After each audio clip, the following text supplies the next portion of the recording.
Right, how are we doing everybody, and welcome to Russell Heritage Golf. For those of you that are new to the channel, then basically what we're doing at the moment is we're deconstructing different parts of the golf swing. And what I'm doing is I'm talking about the things that you need to try and do, but also there can be different characteristics in the golf swing, okay? So there's not one certain way of doing things. We're all different. We all have a different set makeup, biomechanically different, so things can look different. We hold the club differently. And that's what we're talking about. But today we're talking about the takeaway, talking about exactly what it is that you need to try and do out the takeaway. But again, like I've just mentioned, some of the differences that are acceptable. Now, what I've got on the floor here is that I've got a cane representing my target line. Now, I've also got a cane here in my hand, which is going to represent my plane line. Now, what I mean by this is that I think most golfers that have had lessons understand the concept of plane. And basically this plane angle that I'm holding in my hand now in my right hand is exactly the same as the 7-iron that I'm holding in my left hand.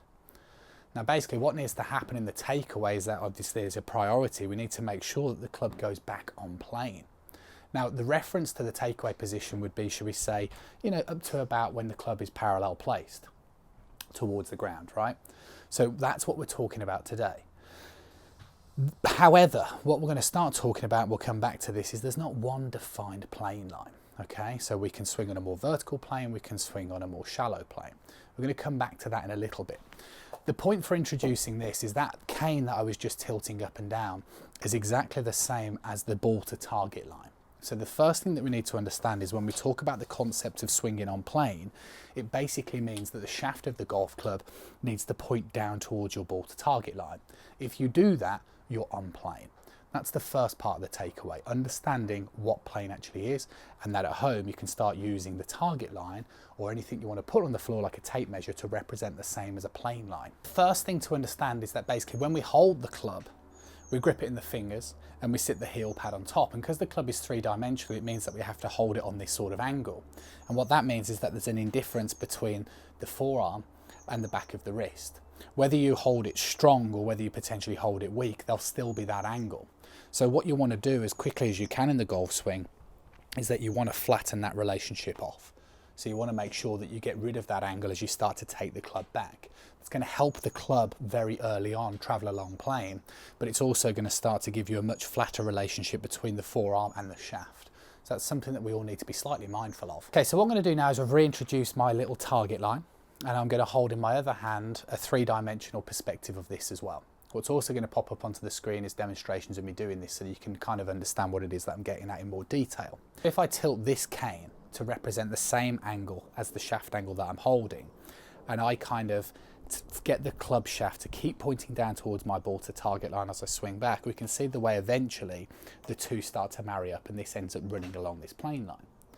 But the thing is in golf is that you don't have to swing necessarily just on that one plane. You could swing on a more vertical plane. So this time, if I again make sure that the shaft angle keeps the point down towards my ball to target line, what we can start to see is I can still in theory be on plane. It's a more vertical plane. Now potentially there are benefits to just running along this sort of plane line, especially unless your clubs are fitted, then you might have some disadvantages doing this. But it's not necessarily a necessity, and that's one of the first things. Depends on how somebody holds the club. It depends on whether you're slightly weaker, whether you're slightly stronger, whether you're somebody in the backswing who likes to try and create flexion. These are choices that you can make. The only reason why this would start to go wrong is if the club shaft isn't tracing a line through the plane line. So if I start to go this way and start to flex my wrist, then all of a sudden it's not going to necessarily balance off.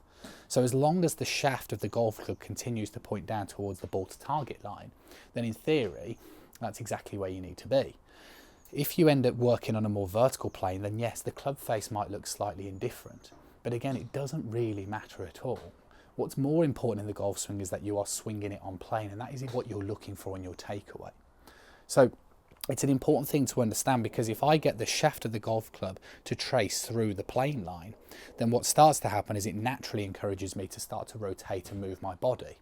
If I'm somebody who starts to go off plane very early on, so imagine I come underneath the line, then all of a sudden I'm going to be enforced to swing on a more horizontal kind of shoulder plane.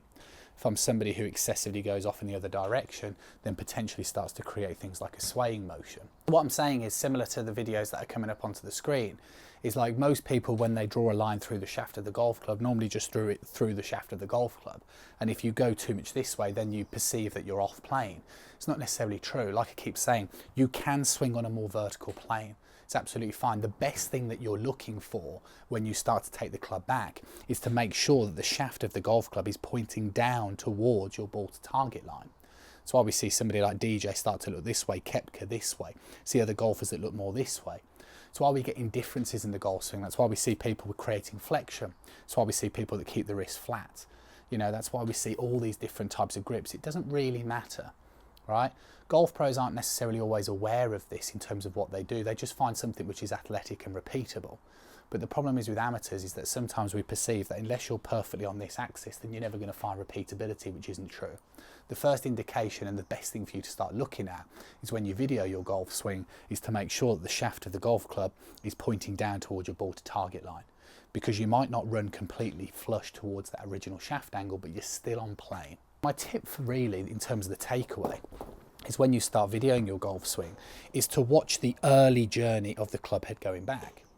Because basically what needs to happen is the shaft of the golf club just needs to point down towards your ball to target line. Now, if you're somebody who swings on a more vertical plane, then you'll start to look potentially more this way. If you're somebody who looks more on a conventional plane, then you'll start to look more this way.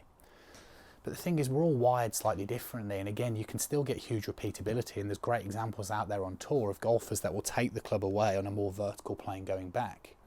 Doesn't mean that you're off plane, right? The first thing to understand about the takeaway is that, yes, you want the shaft of the golf club pointing down towards your ball to target line.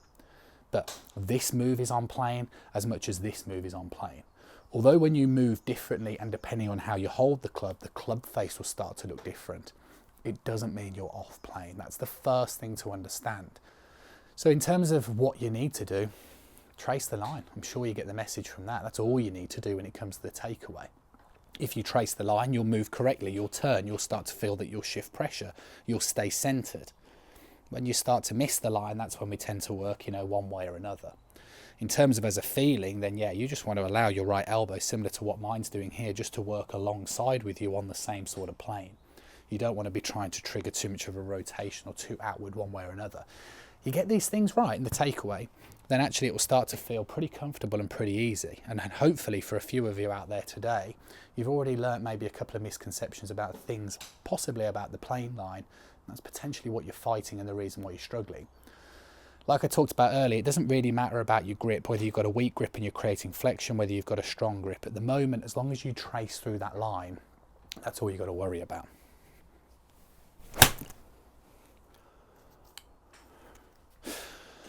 Right, so hopefully you understand it. A few visuals for you popping up today as well. Takeaway is not necessarily the most important part of the golf swing, but what's important is that you're not telling yourself the wrong sort of story. Hopefully you enjoyed the video. As always, appreciate a thumbs up and a like. And remember, it's absolutely free to press that subscribe button. If you're going to press the subscribe button, you might as well press the bell icon, because that means you'll receive notifications every time a new video comes out, and you don't want to miss part of this series. Still free to send swings into the channel, okay? In the description box below is where you'll see the links to my social media pages. That's where you can send swings in. That's where I annotate and republish them back onto those social media accounts to help you guys improve your golf. Catch up with you again tomorrow.